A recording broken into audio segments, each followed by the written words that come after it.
Hey there, Builder Blog. Zachary Lytle, Captain of Skorpios here, and I'm joined by a man who needs no introduction. This is Ray Billings, Captain of Tombstone. You said he didn't need any introduction, though. And Diana's working the camera, everyone can tell. So we just had Face-Off. Everybody just saw the 3 matches. You were the very first man who had the chance to assemble all 3. You have the most destructive giant bolts. Correct. You have a world championship with giant nut. Yep. And you were so close to the trifecta. You know, I wouldn't necessarily say I was so close. You've watched how those fights went, right? Yeah. I mean, we had the opportunity. The weekend that we were there was just going to be a tough one. It was the hardest weekend. Hands down. Okay, all of the robots were just super tough. You know, 3 most destructive winners, and Orbitron certainly matched up well with everybody too. So it was not going to be a good opportunity to do that. I should have picked a different weekend. I do think Orbitron seems like kind of the future of the sport. In a lot of ways. So if you fast forward 20 years, I think a lot of robots are going to be running versions of this tech. I wouldn't disagree with you there. It's deceptively fast. Okay, it's very quick in the arena floor. The twin discs, counter-rotating disc, it drives really well. It's got the magnet downforce so you can get the traction he needs. It's zippier than it might look originally.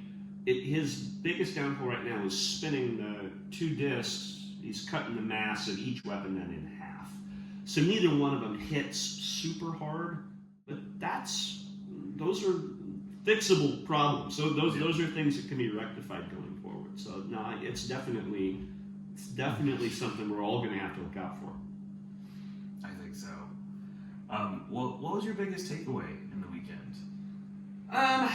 Well, first off, it was a lot of fun to just be there and go through some matches again. And obviously, we haven't had the opportunity in a while, so it was awesome to have that opportunity. It was great for me personally to give Justin a chance to drive in the box, because it's something he wanted to do and something I wanted to give him the opportunity to do.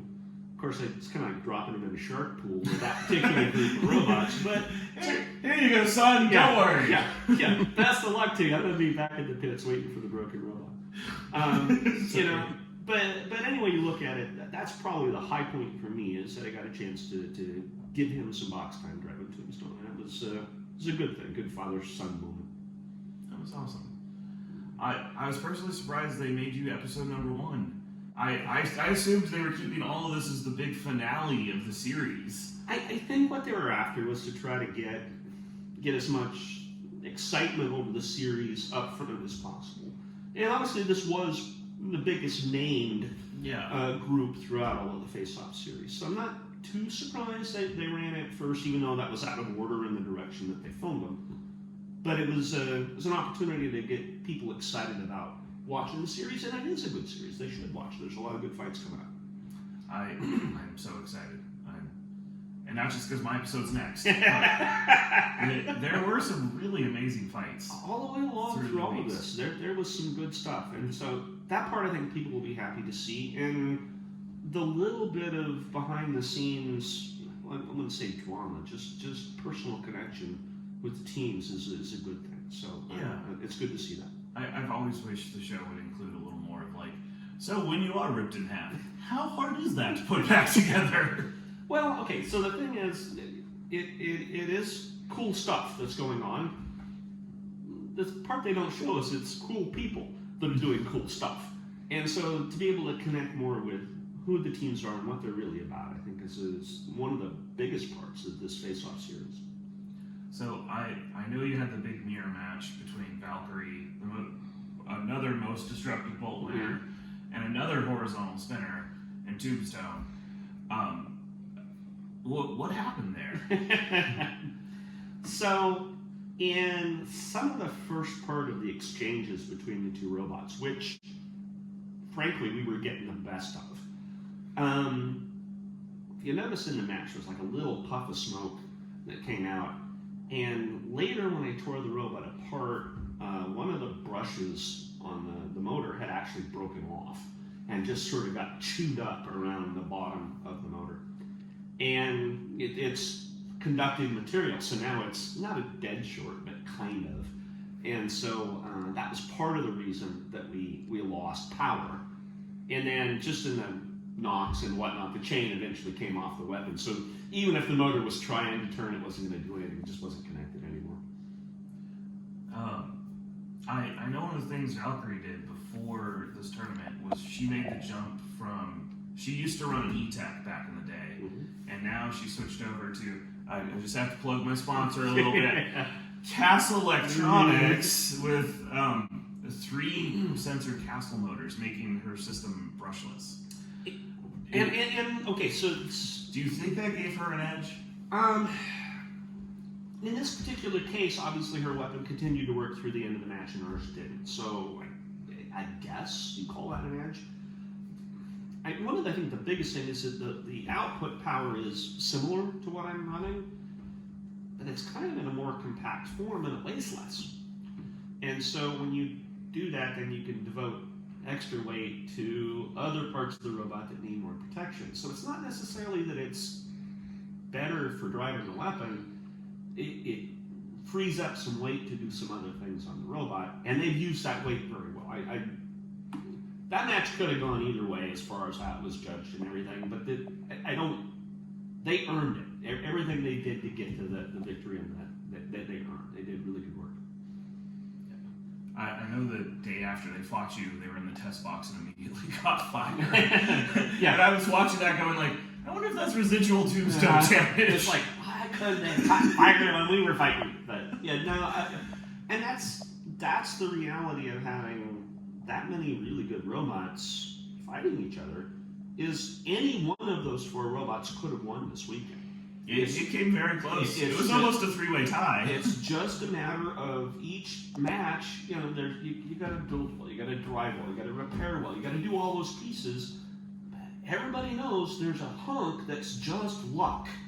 When you have what amounts to very uncontrolled chaos going on in the arena, sometimes things fall your way and sometimes they don't. And anybody that's been in the sport for any length of time understands that luck is still part of the game. So they did all the right things. They got lucky too. I remember the first time I ever got to meet Gage Gouchois, the original Battlebots champion, with Vlad the Impaler.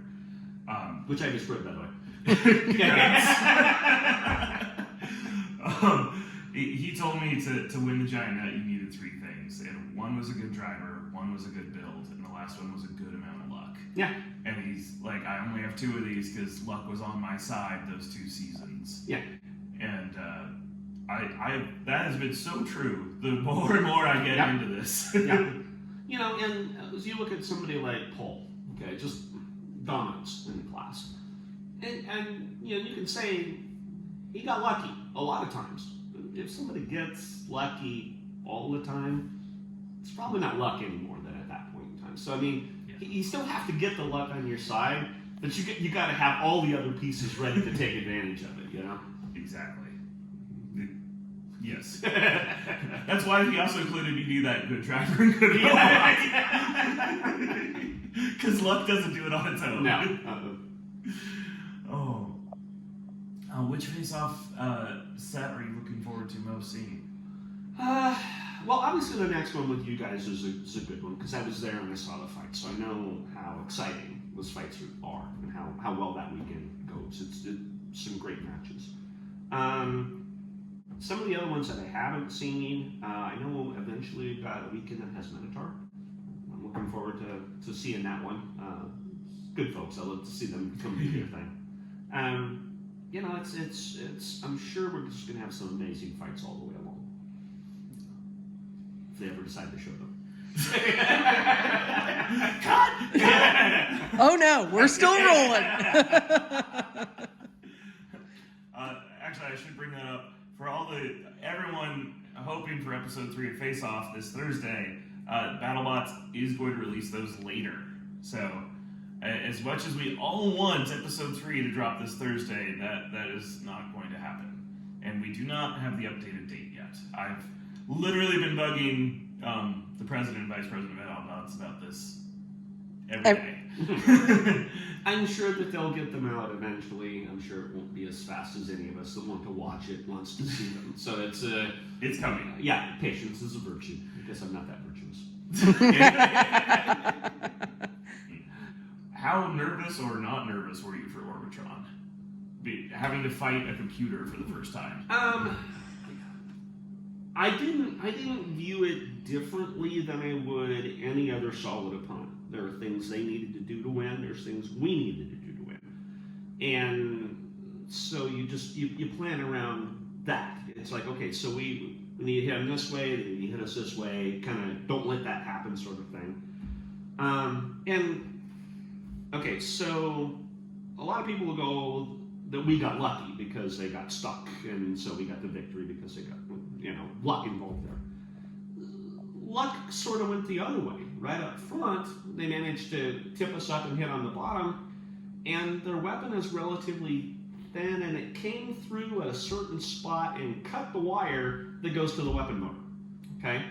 And I can't say that's luck, because that's really what they were trying to do, was hit the bottom of the robot. So they did what they were after, but where that hit happened... It wasn't supposed to be super effective, critical hit, 4 times damage. It was, they got a very lucky hit that immediately killed their weapon at the very start of the match. It hit one. Yeah, okay, and so they got super lucky. And then at the end of the match, we're the ones that get lucky. And that's just part of how the game is played. Both sides came with lots of luck. Yeah, that's just how the game goes. So, we'll have a wrap-up video on my channel over the whole fight with Orbitron stuff. Check out Ray's channel. Put a link below. But that's kind of what happened, was they managed to just cut the wire, and that wire was bouncing around, and I could see there was some spark shooting around it. Well, that was just that wire, That normally delivers a lot of power to the weapon, but instead was delivering power to your chassis. to the frame. Yeah, everywhere. So, Did you feel honor out of all the robots? You were the only one they made a clone of and practiced for? That was kind of cool. Yeah, in fact, they asked me and said, hey, if this is all said and done, you want to fight against the clone so you could tear it up. Of course, at the end of the match, I didn't have anything that ran anymore, so we didn't have the opportunity. There's a Beast Wars episode where Dinobot eats his clone. That's as soon as you said that, that's immediately where my mind went. Well, I think that clone driving around, I don't think it weighed more than about 40 or 50 pounds. That is correct. Okay, and so I imagine that if it got hit by Tombstone's weapon, that would be kind of an interesting impact, because I think I'd have stuff going off each of the walls in there, probably. Next time. Next time. All right, Ray. Well, okay. Thank you very much for taking the time. No problem. Always good to have you visit. It's nice to be here. In the trophy room. Yeah, well, there's very few people I'm jealous of their trophy shelf, and you are one of them. Well, this is just the stuff that made it in the house. They got the other stuff in the garage, You do this for long enough, you get a collection of those little toys along the way.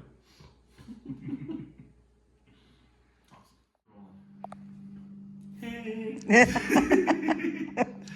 That'll be a blooper, won't it? Most definitely. Okay. Thank you for getting that out of the way. Okay. Real Okay. quick. All right, fair enough.